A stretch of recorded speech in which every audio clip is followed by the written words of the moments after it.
Hi everybody. Welcome back to Liberty Park for another piano etudes lesson. As we promised in our last lesson, for this lesson we're going to be looking at another piece by the esteemed teacher and Beethoven pupil Carl Czerny. In our last lesson we spent a lot of time talking about the classic piano texture of having melodic material in your right hand and chordal accompaniment in your left hand. And for this lesson we're going to expand on that a little bit. We're going to be looking at some more elaborate melodic material for our right hand, and we're going to break up that chordal accompaniment in our left hand a little bit to give us a little bit more of a rhythmic harmonic groundwork. Okay, let's take a listen.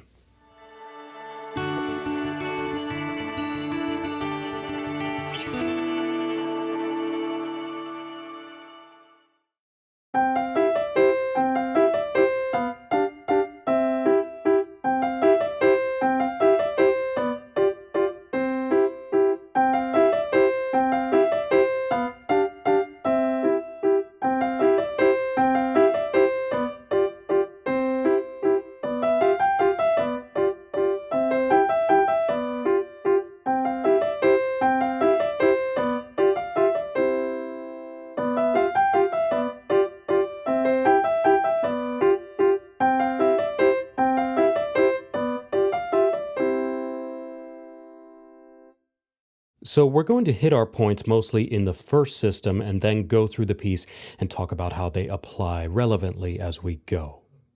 Now remember all of our talk of positions from the last lesson. Here we clearly have our hands in C position. So pinky on middle C in the left hand and thumb on the C above in the right. Now look at our right hand figures in measures 1 and 2. Hopefully it's pretty clear that they're just straight lines from the top of the hand down, and being able to see and think of them like that is actually really important. Not just for the ease of learning, though it's obviously much easier to learn them if you're thinking about them as a single long unit instead of as individual notes, but also for playing legato. There's something about being able to think of how your fingers are supposed to move in reference to each other versus thinking about which notes you need to play that really lends itself towards a better connectivity between them. So instead of seeing them as the notes G, F, E, D, C, just think of this as all 5 fingers going down. And you'll probably find that not only is it just easier to play, but playing legato is specifically much easier.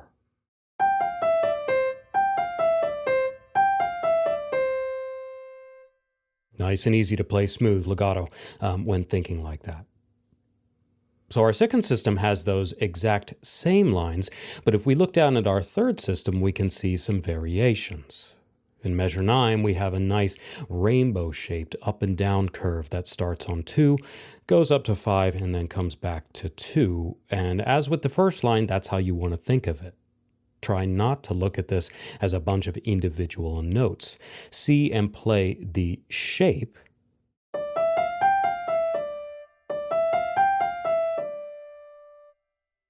and the rest will come more easily. Now in measure 11 we get something a little different. Now we have some skips involved, and I don't know about you, but when I look at something like this compared to the nice smooth lines we've just been looking at, it looks quite different, which should tell you that it needs to be thought of a little bit differently as well. And with this sort of thing, I like to think of the different sections of the hand. First, we're playing with the 3 and 1 side of the hand, and then we switch over to the 3 and 5 side.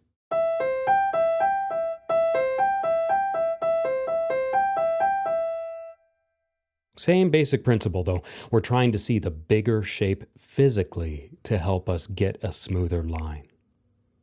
So that's basically it for that point.